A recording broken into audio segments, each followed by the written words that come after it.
Everyone, you all are welcome in the chemistry class. In the previous video we have studied about the IUPAC nomenclature of the organic compounds containing more than one functional group. Once again I revise you that always learn the functional group, their prefixes, their suffixes and the priority series. And the functional group with highest priority should get minimum number in the longest possible carbon atom chain. The suffix of the highest priority functional group should be written and the prefixes in alphabetical order. Rest of the functional group should be written. Now in today's video we'll study about bond line notation, naming of cyclic compounds and naming of aromatic compounds. So let us start our class. तो सबसे पहले हम शुरू करते हैं bond line rotation of organic compounds. इस तरीके से भी एग्ज़ाम में पूछा जाता है और कॉम्पिटिशन्स पर पूछा जाता है.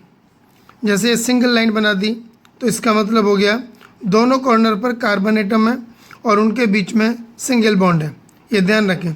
तो इसको हम ऐसे लिख सकते हैं CH3 at one end and CH3 at another end and the single bond between them. तो ये हो गया ईथेन.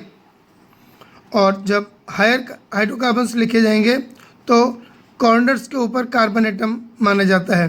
ठीक है. एक्चुअली क्या है कि जो एल्केन्स होते हैं प्रोपेन, ब्यूटेन, पेंटेन, उनमें कार्बन एटम्स की जो चेन होती है प्रैक्टिकली वो जिगजैग होती है. क्यों जिगजैग होती है मैं बाद में बताऊंगा केमिकल बॉन्डिंग पढ़ने के बाद में.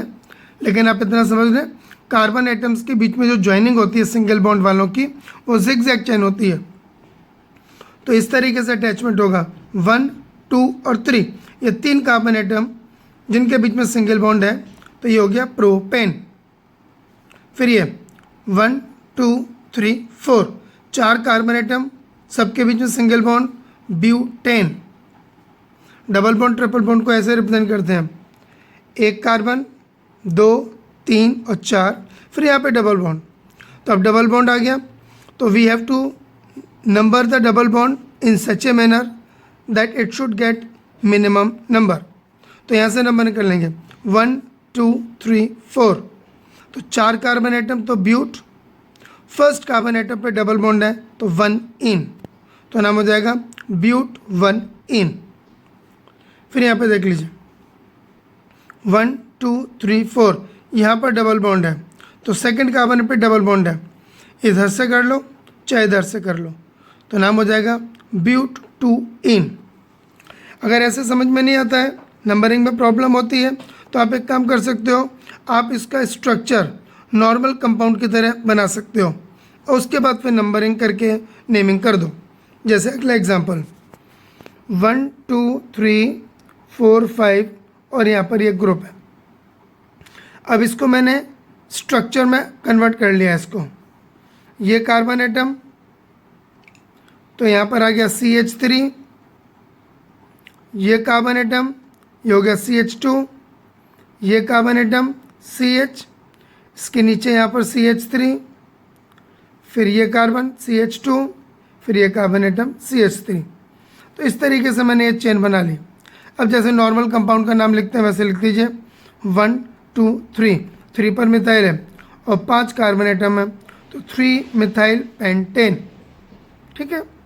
बॉन्ड लाइन नोटेशन में हम फंक्शनल ग्रुप्स को भी रिप्रेजेंट कर सकते हैं. मैं कुछ एग्जांपल आपको देता हूं तो आपको समझ में आएगा. पहले एग्जांपल देखिए. इस तरीके से कोई कंपाउंड हो तो इसका मतलब इस कार्बन पे डबल बॉन्ड है. ठीक है कि नहीं. तो इसको आप स्ट्रक्चर में कैसे कन्वर्ट कर सकते हो. वैसे तो कोशिश करो ऐसे ही डायरेक्ट नाम लिख लो, प्रैक्टिस करो. नहीं आ रहा है तो स्ट्रक्चर बना लो. पहले ये वाला कार्बन CH3. फिर ये कार्बन एटम CH2. फिर ये C, इस पर डबल बॉन्ड हो नीचे और फिर ये वाला CH3. अब नाम क्लियर हो जाएगा. 1, 2, 3, 4 4 कार्बन एटम और कीटोन ग्रुप ब्यूटेनोन और ब्यूटेन 2 ऑन 1, 2, 3, 4 ब्यूटेन 2 ऑन। और एग्जाम्पल देख सकते हैं,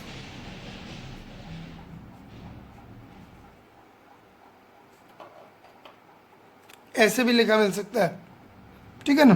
तो ये हो गया कौन सा group, C double bond O, C और ओ एच, यानी एक कार्बन एटम पर सी डबल बॉन्ड ओ और ओ एच, तो ये ग्रुप हो गया कौन सा, कार्बोक्सिलिक एसिड। अब मैं इसका नाम यही बता रहा हूँ। तो 1 carbon atom, 2, 3 and 4, 4 carbon atom, carboxylic acid group, तो ये हो गई ब्यूटेनोइक एसिड, ठीक है। एक और एग्जांपल बता रहा हूँ,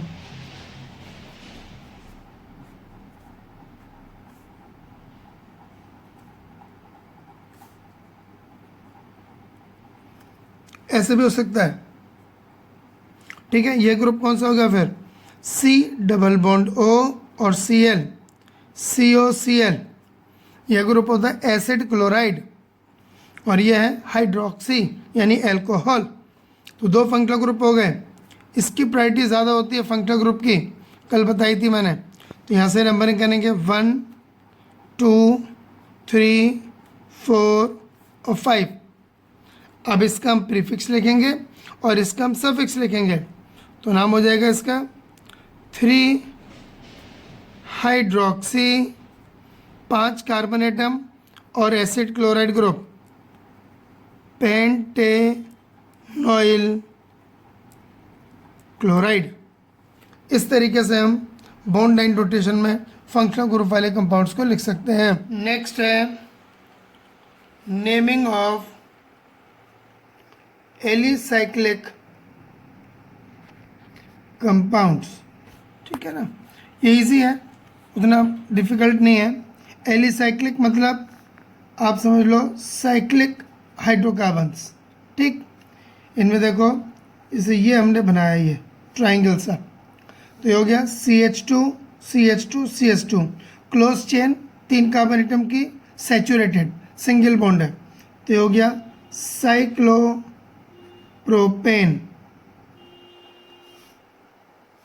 ठीक है। ऐसे 4 कार्बन एटम का बनेगा तो साइक्लोब्यूटेन, 5 कार्बन एटम का होगा तो साइक्लोपेंटेन, और 6 का बनेगा तो साइक्लोहेक्सेन। अब इन्हीं से इनके एल्काइल ग्रुप बनेंगे। जैसे एल्केन से बने थे एल्काइल, ऐसे ही साइक्लो एल्केन से बनेंगे साइक्लो एल्काइल्स। यानी साइक्लोप्रोपेन में से एक एच कम कर दो, ऐसा ग्रुप बन जाएगा ये। तो इसका नाम होगा साइक्लोप्रोपाइल ग्रुप। साइक्लोब्यूटेन में से एक एच कम होगा तो ऐसे बन जाएगा ग्रुप, तो इसका नाम हो जाएगा साइक्लोब्यूटाइल ग्रुप। ऐसे ही साइक्लोपेंटेन में से एक कम कर दो तो बन जाएगा साइक्लोपेंटाइल ग्रुप। और फाइनली साइक्लोहेक्सेन में से एक एच कम कर दो तो बन जाएगा साइक्लोहेक्साइल ग्रुप। ऐसे ही ये तो थे साइक्लो एल्केन्स, इनको बोलते हैं हम लोग साइक्लो एल्केन्स, साइक्लो एल्केन। ऐसे ही साइक्लो एल्कीन्स भी होती हैं, साइक्लो एल्कीन। इनमें क्या होगा, डबल बॉन्ड होगा। जैसे ये तो हो गया साइक्लोप्रोपेन, एक जगह डबल बॉन्ड आ जाए तो हो जाएगा साइक्लोप्रोपीन, ठीक। 4 कार्बन एटम एक डबल बॉन्ड हो जाए तो साइक्लोब्यूटीन। कभी क्या हो सकता है, 2 डबल बॉन्ड भी तो हो सकते हैं ऐसे करके। तब आपको लॉन्गेस्ट चेन यानी नंबरिंग चेन तो 4 की ही है, इस तरीके से रो के डबल बॉन्ड को मिनिमम मिले। जैसे मैं यहाँ से शुरू करूँ 1 2 3 4, बात को समझना, 1 और 2 के बीच में डबल बॉन्ड आ गया और फिर 3 और 4 में कोई क्या कर सकता है, ऐसे भी तो कर सकता था 1 2 3 4, ठीक है कि नहीं। क्या कहना चाहता हूं मैं, देखो 1 2 3 4 ऐसे करी नंबरिंग किसी ने, तो डबल बॉन्ड किसके बीच में है, 2 और 3, 1 और 4 के बीच में। ये गलत है और ये सही है। 1 और 2 के बीच में, 3 और 4 के बीच में, ये मिनिमम नंबर पे डबल बॉन्ड है। ये 2 और 3, 4 और 1 के बीच में है, ये गलत नंबरिंग है।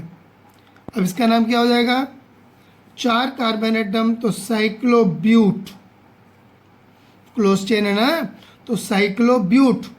1 पे और 3 पे डबल बॉन्ड है, 1,3 डाइइन, साइक्लोब्यूट 1,3 डाइइन, इस तरीके से हो जाएगा। जैसे साइक्लोब्यूटी एल्कीन्स हैं, ऐसे ही हमारे पास हो सकती हैं साइक्लो एल्काइंस, 3 कार्बन एटम और यहाँ पे ट्रिपल बॉन्ड, तो हो जाएगा साइक्लो प्रोपाइन, 4 कार्बन एटम और ट्रिपल बॉन्ड ऐसे हो तो साइक्लो ब्यूटाइन, इस तरीके से ये होते हैं cycloalkanes, alkenes and alkynes, यानी एलिसाइक्लिक ऑर्गेनिक कंपाउंड्स, उनकी नेमिंग, ठीक है। अब आता है topic naming of aromatic hydrocarbons या एरोमेटिक कंपाउंड्स। एरोमेटिक जो वर्ड है वो एरोमा से बना है, एरोमा, एरोमा का मतलब क्या होता है, फ्रेग्रेंस या स्मेल। तो ये वो कंपाउंड कैटेगरी वाले हैं जिनमें बेंजीन होती है, तो बेंजीन और उसके वाले कंपाउंड्स यानी उनके डेरिवेटिव्स में एक पिक्यूलियर टाइप की स्मेल होती है, फ्रेग्रेंस होती है, इसलिए इनको हम एरोमेटिक कंपाउंड्स बोलते हैं। Benzene and its derivatives are called as aromatic compounds. किसी भी कंपाउंड में ये बेंजीन रिंग होगी, इसको हम बेंजीन रिंग बोलते हैं। फॉर्मूला होता है C6H6 बेंजीन। तो उन सारे कंपाउंड को हम एरोमेटिक कंपाउंड्स बोलते हैं। घर में सभी के नेफ्थलीन बॉल्स होंगी, नेफ्थलीन बॉल एरोमेटिक कंपाउंड है, वो नेफ्थलीन से बना हुआ है, ठीक है कि नहीं। नेफ्थलीन वो बेंजीन का ही एक पार्ट है, बेंजीन का डेरिवेटिव है। मैं फॉर्मूला लिख के बता रहा हूँ नेफ्थलीन का, इस तरीके से 2 बेंजीन रिंग लग जाए, ये होता है नेफ्थलीन, एक बेंजीन रिंग तो बेंजीन, 2 बेंजीन रिंग जुड़ी हुई हैं तो हो गया नेफ्थलीन। ऐसे हो सकता है 3 बेंजीन रिंग जुड़ी हुई हों, ये भी एक कंपाउंड है, 6 कार्बन एटम की होती है ये, 1 2 और 3, तो इसको बोलते हैं हम लोग एंथ्रासीन। ये जो सर्कल बना हुआ है इसका मतलब है कि इन 6 कार्बन एटम में ऑल्टरनेट पोजीशन पे डबल बॉन्ड है, इस तरीके से double bond single bond, double bond single bond, double bond single bond. तो ये ऑल्टरनेट पोजीशन पे जो डबल बॉन्ड होते हैं उनको इसको सर्कल से रिप्रेजेंट कर देते हैं। क्यों ऐसा होता है, जब हम बेंजीन के बारे में पढ़ेंगे तब इसके स्ट्रक्चर के बारे में पढ़ेंगे तब बताऊंगा मैं, अभी आप समझ सकते हो। ये हो गया बेंजीन, 2 रिंग जुड़ गई तो नेफ्थलीन, 3 जुड़ गई तो एंथ्रासीन। अब बेंजीन में से एक कार्बन एटम कम कर दें तो वो ग्रुप बन जाएगा, यानी ये बेंजीन रिंग थी, एक H कम कर दिया तो ये बॉन्ड अनसेटिस्फाइड हो गया, ठीक। और इसको ऐसे लिख सकते हैं, बेंजीन होती थी C6H6, उसमें से एक H कम कर दिया तो बनेगा C6H5, इसको बोलते हैं फिनाइल ग्रुप, ठीक है ना। बेंजीन से एक कम कर दिया H तो बन जाता है फिनाइल ग्रुप। अब इसको कैसे यूज़ करते हैं ये देखो, जैसे कोई कंपाउंड था CH3 CH CH2 CH3, अभी तक हमने देखा था कि यहाँ पर मिथाइल ग्रुप लगा है, कभी इथाइल ग्रुप लगा है, लेकिन इस बार ये बेंजीन का ग्रुप लगा हुआ है, तो इस ग्रुप का नाम होता है फिनाइल ग्रुप। तो नाम कैसे लिखेंगे, 2 पर ये फिनाइल है तो 2 फिनाइल, 4 कार्बन एटम है तो ब्यूटेन, 2 फिनाइल ब्यूटेन, ठीक है कि नहीं। तो फिनाइल तब लिखते हैं जब उसको हमने सब्स्टिट्यूएंट की तरह लिया हुआ है और मेन चेन में वो अटैच्ड है, तब, ठीक। अब बेंजीन के ऊपर अगर एक CH3 लग गया तो इसको हम बोलते हैं मिथाइल बेंजीन, ठीक है ना, मिथाइल बेंजीन। और पॉपुलरली इसको बोलते हैं हम लोग टोलुइन, ये इसका स्टैंडर्ड नेम है, टोलुइन, TOLUENE, टोलुइन। बहुत से लोग टोलिन भी बोलते हैं इसको। अब अगर बेंजीन पे 2 मिथाइल ग्रुप लग जाएं यहाँ और यहाँ, तो इनकी पोजीशन को नंबरिंग करेंगे हम 1 और 2, तो नाम हो जाएगा 1,2। 2 मिथाइल ग्रुप हैं, डाई मिथाइल और बेंजीन, ठीक है कि नहीं। अब एक बेंजीन में खास बात होती है कि इनकी पोजीशन भी डिफाइंड होती हैं, इनके पोजीशंस का नाम होता है बेटा, ये ध्यान रखना। कैसे नाम रखते हैं हम लोग, जैसे कि ये बेंजीन है, इसमें ये 6 पोजीशन होती हैं, 1, 2, 3, 4, 5 और 6, और सबके सब 6 पोजीशन इक्विवेलेंट होती हैं, यानी बराबर होती हैं। अगर इस बेंजीन में किसी भी एक जगह पर कोई ग्रुप लग जाए, अगर जैसे मैंने यहाँ पे कहा, यहाँ पे ग्रुप लगा दिया X का मतलब कुछ भी है, यहाँ पर CH3 हो सकता है, C2H5 हो सकता है, OH हो सकता है, COOH हो सकता है, कोई भी फंक्शनल ग्रुप हो। अब इस ग्रुप के रेस्पेक्ट में जो इसके बिल्कुल नियरेस्ट 2 पोजीशंस हैं, इन दोनों को हम बोलते हैं ऑर्थो, और इसको O से रिप्रेजेंट करते हैं। तो 2 पोजीशन होती हैं ऑर्थो। उसके बाद नेक्स्ट दोनों पोजीशन होती हैं, उनको बोलते हैं मेटा, M से रिप्रेजेंट करते हैं। और उसके डायगनली बिल्कुल अपोजिट जो पोजीशन होती है उसको बोलते हैं पैरा, P। तो 3 पोजीशन होती है बेंजीन पर, अगर कोई सब्स्टिट्यूएंट ऑलरेडी प्रेजेंट है तो ऑर्थो, मेटा और para. 2 ortho positions, 2 Meta position और 1 पैरा पोजीशन। इनका जो पोजीशन को मेंशन करते हैं तो उससे कॉमन नेम बनता है, ये ध्यान रखना। तो हम इसको ऐसे बोल सकते हैं, देसी वाले को 1, 2, यहाँ पर मिथाइल है तो ये ऑर्थो पोजीशन है, ऑर्थो मिथाइल। और बेंजीन पे CH3 लगता है तो उसे हम बोलते हैं टोलुइन, तो उसे बोल सकते हैं टोलुइन, ऑर्थो मिथाइल टोलुइन, ये कॉमन नेम हो गया। और कॉमन नेम एक और होता है इसका पॉपुलरली, ऑर्थोजाइलिन, ये नाम होता है इसका, ओजाइलिन। और IUPAC यही वाला है, 1, 2 डाई मिथाइल बेंजीन। इसी बेंजीन पर जितने फंक्शनल ग्रुप मैंने पढ़ाए थे, क्लोरो, हाइड्रोक्सी यानी alcohol, aldehyde ketone, carboxylic acid, aldehyde, ester, amines, cyanide, वो सारे ग्रुप लग सकते हैं। अब उनके लगने के साथ साथ किस तरीके से उनकी नेमिंग होती है वो हम नेक्स्ट वीडियो में पढ़ेंगे।